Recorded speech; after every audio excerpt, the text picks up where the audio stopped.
Salut à toi, j'aimerais te parler d'un sujet presque tabou en France, les femmes et leurs envies d'avoir ou non des enfants. Je trouve que c'est un sujet dont on ne parle pas énormément et que la société fait en sorte à ce que ce soit normal pour une femme d'avoir forcément des enfants dans sa vie et au moment où elle dit qu'elle n'en a pas forcément envie, eh bien elle est remise en question, elle n'est pas normale. Et puis aussi un autre mot important qu'on n'arrête pas de dire et qui personnellement me choque énormément, c'est que cette femme-là qui ne veut pas d'enfance, elle est égoïste. Moi je comprends pas du tout ce mot égoïste, sachant que pour moi au contraire, si on est très écologique, qu'on tient énormément à la planète, aujourd'hui on est beaucoup sur cette terre, donc des personnes qui vont faire beaucoup d'enfants, ce serait plutôt eux les égoïstes. Ne prends surtout pas mal ce que je te dis, hein, mais juste si on doit parler d'égoïsme, bah, ce sera plutôt des personnes qui font énormément de gosses, beaucoup d'enfants par famille.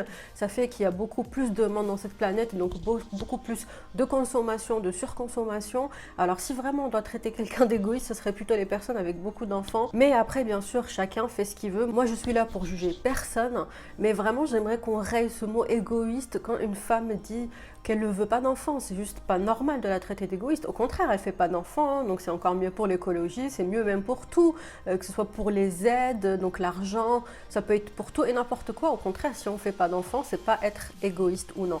Ensuite, la femme, elle a tout simplement le droit de ne pas vouloir parce que tout simplement, elle préfère penser à sa carrière ou tout simplement voyager ou qu'elle en veut tout simplement pas et qu'elle n'a pas envie de se justifier. C'est normal, après tout, c'est notre corps en tant que femme. Donc moi, si je fais cette vidéo aujourd'hui, c'est pour défendre ces femmes-là qui en veulent pas. Moi, personnellement, sur ce sujet, je ne sais pas du tout si j'en veux ou si j'en veux pas. Je n'ai pas d'avis tranché sur le sujet, donc je ne sais pas encore.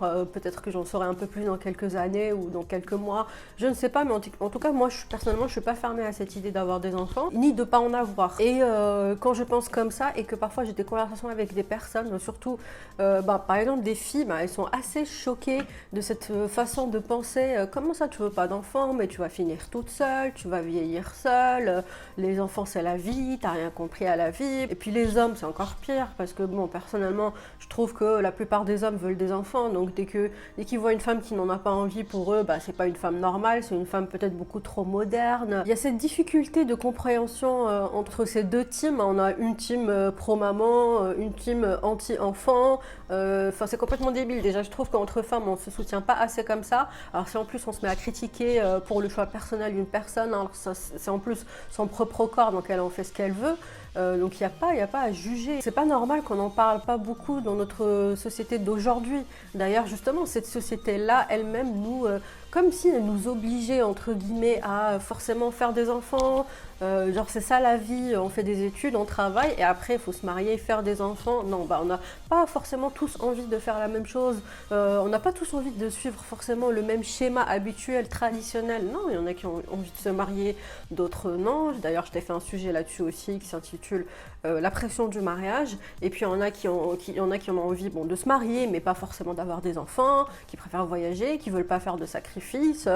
Parce que oui, les enfants, c'est justement beaucoup de sacrifices de sa propre vie, mais aussi on peut pas se permettre de faire un enfant sans vraiment être sûr de bien l'éduquer. On peut pas faire naître une autre personne, carrément créer une autre personne dans cette vie, alors que derrière, on n'est pas sûr d'assurer, mais vraiment assurer et faire le maximum pour l'éducation de cette personne, et qu'au final, cette personne, elle finit complètement soit ravagée psychologiquement, soit... Tu sais, je te fais souvent des vidéos sur les tueurs en série, il y en a beaucoup qui vont pondre des enfants et au final, ils vont pas s'en occuper, ces enfants, ils se sentent abandonnés, délaissés, même battus pour certains enfants, et donc ces enfants, ils sont traumatisés et puis ils deviennent des tueurs. Ça commence tout le temps comme ça, c'est le schéma, le scénario classique pour un tueur en série, ça commence comme ça. Après, bon, ça n'a rien à voir, le tueur en série, c'est quand même une exception, hein. C'est pas toute la population, encore heureux, c'est vraiment une partie infime. Mais je dis juste que je trouve que tout simplement beaucoup de personnes ne réfléchissent pas assez avant de faire des enfants. Ils se disent c'est automatique, comme si c'était obligatoire, alors qu'en fait eux-mêmes devraient peut-être réfléchir à 2 fois avant de le faire et se demander si ils sont capables d'être vraiment de bons parents plus tard. Ok, on apprend sur le tas, mais il ne faut pas non plus ne pas être préparé du tout. Il faut se connaître un minimum, savoir qu'on est capable de le faire et de bien s'en occuper et de faire de cet enfant une personne très bien, que ce soit avec elle-même, les autres, voilà, que ce soit quelqu'un de bien. Et donc non, je trouve que justement des personnes qui choisissent de ne pas faire d'enfants, c'est grave pas égoïste, c'est même carrément tout le contraire. Aussi, on a une partie des femmes qui n'ont pas envie d'avoir d'enfants, tout simplement pour le schéma de la vie, c'est-à-dire au début c'est un bébé, ça crie tout le temps, faut changer les couches, etc. C'est assez pénible, il y a le côté bébé tout mignon, mais il y a vraiment un énorme travail derrière. Ensuite, enfin, ce bébé devient un enfant et je pense que c'est la meilleure période du fait d'avoir un enfant. Ensuite, bah, c'est la pire période, c'est-à-dire l'adolescence, et qui dit adolescence dit crise d'adolescence, et ça je pense que c'est la pire. On n'a tous pas envie de passer par là, même si bon, il y a quand même des adolescents qui font pas de crise. Moi personnellement j'en ai fait, j'en ai fait baver mes parents, ma soeur jumelle aussi, et par contre j'ai une petite soeur qui elle était plutôt une adolescente modèle. Bon, elle n'était pas parfaite, mais franchement comparée à moi, elle était vraiment cool hein, avec nos parents. D'ailleurs, si tu passes par là, je te fais de gros bisous, petite sœur. Mais voilà, on redoute tous, je pense, l'adolescence, sachant que moi, je crois parfaitement au karma. Je me dis, si j'ai fait ça, j'étais comme ça avec mes parents adolescentes, plus tard, j'aurai la même chose avec mes enfants si j'en ai un jour. Bon, après, il y en a qui y croient pas, mais bon, moi, je me dis que c'est comme ça que ça marche. Après l'adolescence, c'est quoi? C'est l'âge adulte qui est aussi une bonne période pour le parent. Mais justement, c'est à ce moment-là que les enfants vont peut-être aussi se marier ou tout simplement déménager du foyer familial et faire leurs propres enfants ou leur propre famille, se marier, bon, peu importe. Et à ce moment-là, on peut aussi avoir affaire à des cas d'enfants qui, justement, oublient complètement leurs parents et qui vont faire leur vie, qui ne prennent pas de nouvelles, qui n'aident pas, que ce soit financièrement ou autrement, les gens qui les ont mis au monde. Hein.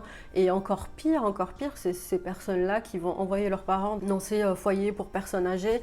Bon, après, je ne critique pas ces foyers-là, mais il faut quand même faire attention à bien chercher lesquels sont les meilleurs pour placer quand même ses parents si on n'est pas capable de s'en occuper soi-même, même si vraiment normalement ça devrait être normal de s'en occuper soi-même. C'est quand même nos parents, ils se sont occupés de nous quand on était bébé jusqu'à pas d'heure, jusqu'à voilà, et nous derrière, une fois qu'on est adulte et qu'on fait notre vie, après on oublie les parents, on les place je sais pas où et ça y est, on continue notre vie. Non, c'est pas comme ça que ça marche. Tes parents se sont occupés de toi, il faut que tu t'en occupes aussi plus tard, c'est tout. Moi, pour moi, c'est normal, et qui me dira le contraire, je suis désolée, mais non, je suis pas d'accord. Mais voilà, j'ai entendu dire dans des centres que vraiment ils maltraitaient les personnes âgées. C'est juste choquant de voir ce genre de choses. Après, je généralise pas, bien sûr, je sais qu'il y a des centres qui sont très bien, mais apparemment, il y a aussi pas mal de centres qui sont horribles.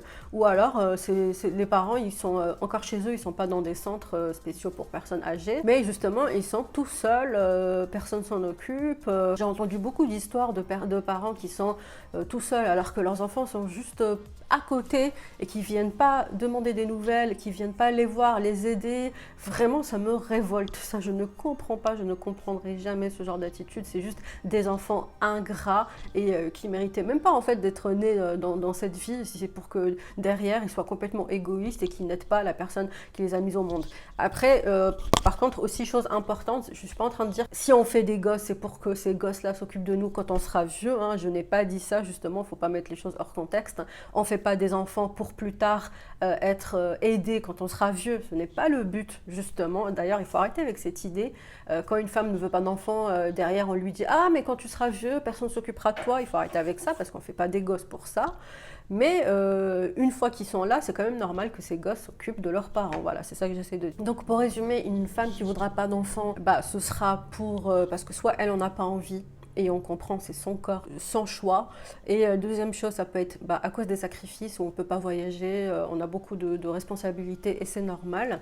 Troisième chose, parce qu'elle n'est pas sûre, cette femme-là, donc qui ne veut pas d'enfant, d'avoir cette fibre maternelle et de bien savoir s'en occuper. Ça aussi, c'est vraiment responsable de ne pas en faire si on pense comme ça. Ensuite, quatrième, pour ne pas supporter ces crises d'adolescence ou supporter tout ce qui va derrière. Et non, ce n'est pas égoïste, c'est juste normal, chacun fait ce qu'il veut. Après, il y a plusieurs points, je ne peux pas tous les citer, c'est vraiment chacune ses raisons. Donc il faut absolument arrêter de juger ces femmes-là, les traiter, parler à leur place, leur dire que t'inquiète pas, un jour tu changeras d'avis. Non, si la femme n'a pas envie, n'a pas envie. Hein. Et pour celles qui en ont envie et qui en ont, félicitations pour elles, tant mieux pour elles, il n'y a aucun souci. La moralité de cette vidéo, c'est simplement de dire qu'il faut arrêter de juger les femmes, que chacune fasse ce qu'elle veut et qu'il faut respecter le choix de absolument tout le monde. Voilà, c'était tout pour moi. Merci d'avoir regardé cette vidéo et je te dis à très bientôt.